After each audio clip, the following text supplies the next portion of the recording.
Hi, everybody. My name is Chloe Hudson with World Peace Projects. Thank you so much for joining me. I have an upcoming class, The Composition of Aspects and Altars, which will be on Zoom this Saturday at 12 p.m. to 1:30 p.m. Eastern Standard Time. If you would like to sign up, please go to worldpeaceprojects.global. It's only $15, and there's a plethora of information for you to learn if you are working on your shadow aspects. It's highly recommended. If you are interested in coaching classes, one-on-one sessions with me, please check out my website, worldpeaceprojects.global. I have a slew of content available, pre-recorded courses and classes that can absolutely help you in your navigation through your spiritual healing. Check out worldpeaceprojects.com. So today I wanted to address the eclipse season that is upon us right now and the imperative need to suspend oneself as these tumultuous energies play out.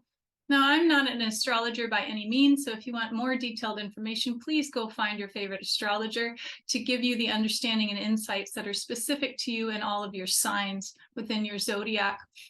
Though I do know that with eclipse energies, it is very important to allow yourself to suspend as if you are floating upon the water, as there is a tumultuous storm around you. The energetics show up very much within the environment. We have a solar eclipse, which is a hybrid rare eclipse on April 20th, and then we have a lunar new moon eclipse on May 5th. So the most potent days that are happening within these eclipses are 3 days within either side. So allow this eclipse season to start right around April 16th, 17th, and wrap up around May 9, May 10. Within this window of time, there will be huge transformation that is occurring for many of us. And I know from last eclipse season, I went through a massive metamorphosis. So I wanted just to talk a little bit today about the need to learn how to be in observation mode. And this is a dynamic that I've been working with intimately lately because I've had a revelation in the most recent few months of how much anxiety shows up for me in my life. I've always considered myself a very passive, relaxed person, but I'm starting to remove the veil of cognitive dissonance and see that I actually spend a tremendous amount of time anxious because I have a very fast mind and I'm always thinking. And as we've talked about before, thoughts can really take us on a trajectory that isn't necessarily healthy. And the reason why I've been experiencing cognitive dissonance around this revelation that I've dealt with a lot of anxiety and panic in my life, kind of as a blanket, is because my aspect that I've acknowledged before and worked with, which I referred to on the How I Healed Abandonment video, she obfuscated the obvious for me. So obviously there's a lot more work to do.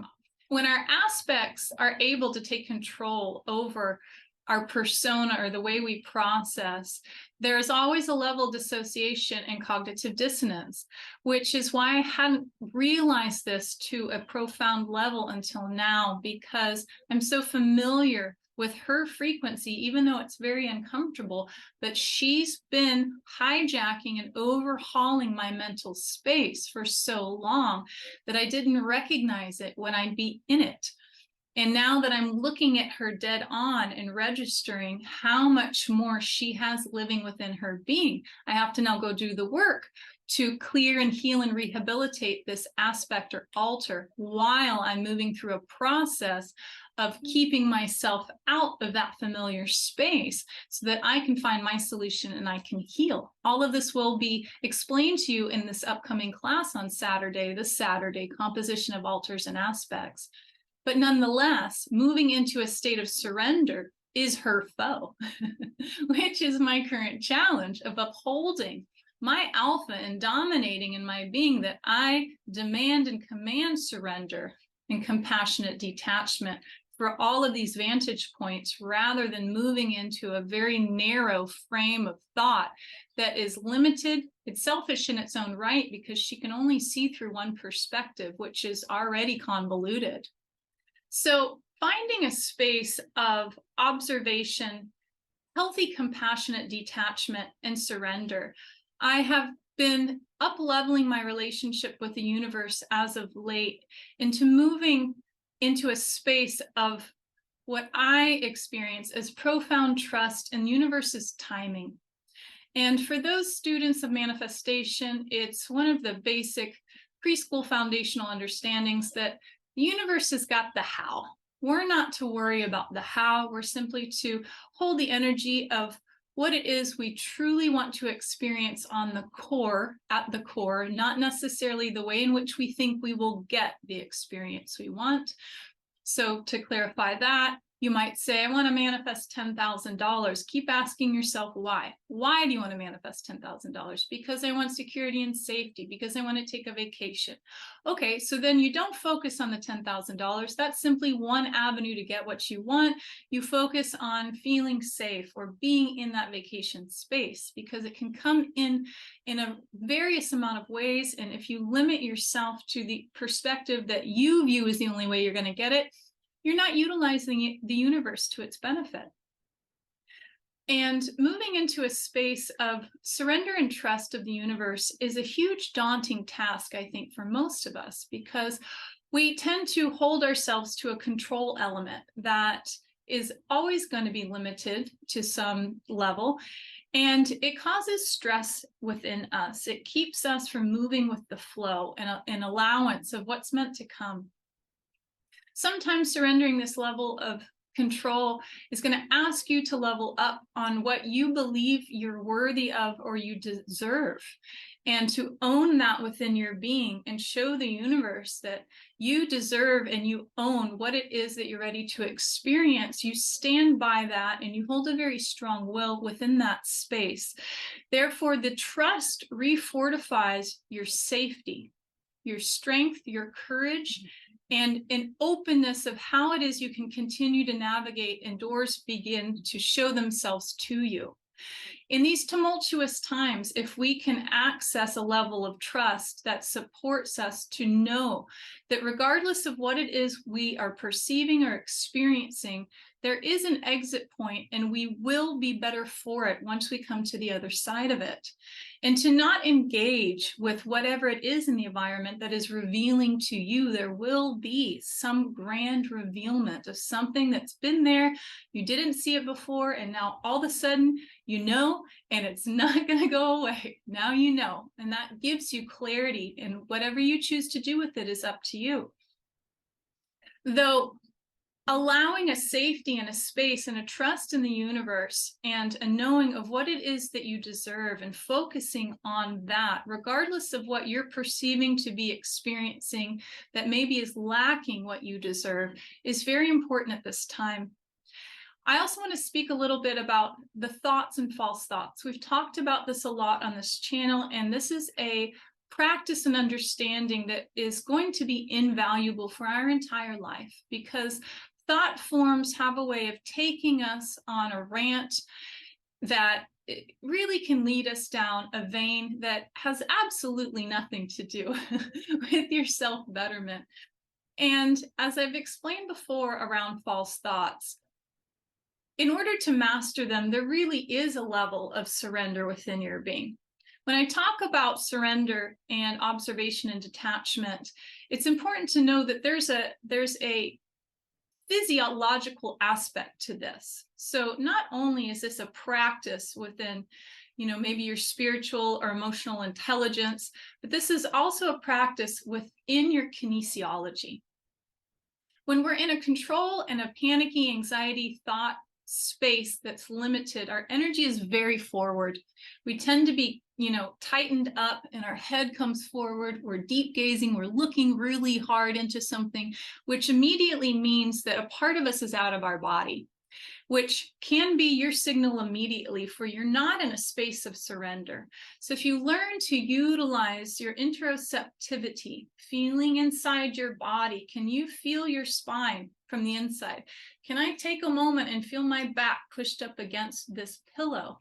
And pull your energy back into your being, which now is the only space that can allow you that full vantage point of observational surrender.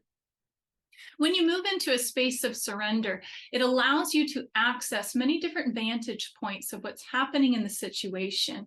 It gives you the ability to ponder and trial and error different ways in which you might want to review or reassess whatever it is you're looking at or thinking on. In a space of tumultuous thoughts, there are very specific frequencies that kind of infest into the mind and can take off on a tangent that you run with for quite a while because it's a familiar frequency for you, even if it's not benefiting you. So this example for me would be anxiousness, around what is going to happen, what if, what that, what this. And I've really come to realize and break out of a level of cognitive dissonance because I know these things to be true already. We learn things, we do good, and then we fall off the horse, we got to get back on again. And so I've allowed some level of maybe blasé in my practices to bring in some of this information that I know about surrender and thought forms into theoretical understanding, and I haven't been putting it into practice, and experiential understanding hasn't been in play for me as of late. The frequency of anxiousness and fear and panic is a breeding ground for a mass amount of thoughts that can go in all directions. So when we think of thought forms, I've explained this before, and I'll link the video above. Thought forms are plasmatic in nature, as is many things in life. Etheric plasma, it can actually be measured, which it has been. Plasma is very malleable and viscous. It can be transformed and turned into many different things. It is the base foundation of many things in the 3D realm and in the 4D realm. So in the technology and the frequency manipulation of thought forms is readily available to many energies, many beings, many frequencies, what have you, to manipulate these thought forms and infest your mental space. These thought forms can be manipulated by your shadow aspects or the white noise or black noise or static that's simply running in the background. When we're in a state of these types of emotions or feelings, the thoughts are going to match the frequency of that.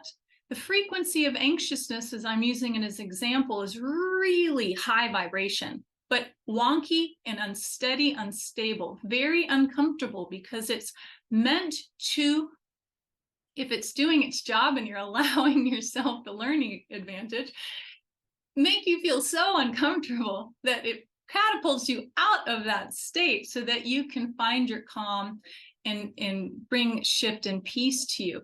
It's uncomfortable and it brings in a level of discontent because we're not meant to sit in that. So learning that you can shut down and command your thought forms is very important. Finding a way for you to suspend yourself from directly engaging, at least energetically, with your environment within the next several weeks is going to be very important. Don't work with this energy of the eclipse season proactively. Rather, allow yourself to take in an observation mode. Trust in the universe and see what it is that's meant to reveal to you. Because a lot of these revealments are going to be deep level transformative epiphanies in your being. But we must have the openness in the space to allow that to happen. There must be a level of surrender so that all of the alchemy that the universe is trying to play out has room to move around within your energetic environment and offer you these knowings that then after this season has passed, you can start to assess and ground and anchor and, clarify what is right for you and what's not. In an era of tumultuous energy, much like a tornado or a hurricane, it's very hard to grab things and ground them. It's dangerous for you to do that. Rather, it is for you to find your protection and allow it to play out, disengage from it, and come back after you've weathered the storm to suss out any damage or anything that needs to, maybe be completely demolished, wiped down, and rebuilt anew. And as we've also talked about before, the state or frequency bandwidth of surrender, of observation, of compassionate detachment, all falls within a range of the null point, the plane of inertia, a suspension of all that is and moving into a state of nothingness, which is the only space within existence where true manifestation, transformation can happen. There must be a complete suspension of all control and anything imposed into the space in order for radical change to be experienced. This is a state that one can access in any form or fashion, regardless of how much anxiety you experience in your life, or fear or control or anger, whatever it is. There are absolutes that you have accepted in your life. There's facts. Maybe you accept a fact that you are a male or you are a female, that your name is so-and-so, that the sky looks blue today, that the clouds are out. These are seemingly insignificant facts that allow you the space, when you accept that as a truth, as obscure as it may be, you move into, even for a fraction of a moment, the space of the null point, a space of allowance and acceptance. So I've always been teaching a method, or a trick, if you will, when you're experiencing something that you find very uncomfortable and there's a level of control, there's limitation, there's you fully engaged into this, head forward out of your body, and you want to move back into a state of surrender. You don't by any means have to focus on the difficult situation that's seeming to appear for you. Rather, why don't you focus on some random fact that you know to be true, and then revel in that acceptance and allowance of that being true, and continue on that role throughout your day. I know how to tie my shoe. I drink water today. That is an allowance. There's a surrender in that. Compare and contrast the frequency of acceptance in that space of, I'm going to cook lunch now, to, I'm really stressed out about all my bills and I don't know how I'm going to make my car payment. Whatever it is, these don't seem to be on the same plateau by any means, but the frequency difference is massive. Would you rather be here? Doesn't really matter in this moment how you're cultivating the surrender, as long as it's healthy enough for you. It's simply that you're in the frequency of surrender. So as the energies are playing out in the next several weeks, and we may find ourselves in these highly transformative, seemingly very confusing, tumultuous energies all around us, I, implore you to keep bringing yourself back to a space of surrender and practice in your ability to trust more in the universe. That also is going to require a level of self-worth and self-value for you, which could be one of the things that is meaning to transform at this time.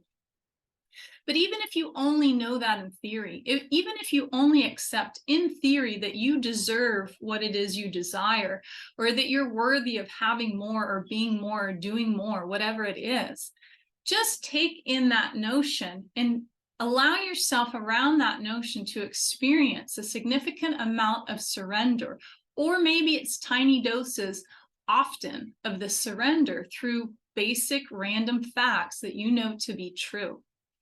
If you're interested, again, in joining us for a really in-depth class on the composition of aspects and altars, it will be this Saturday, April 15th at 12 p.m. to 1:30 p.m. Eastern Standard Time on Zoom. Class is only $15.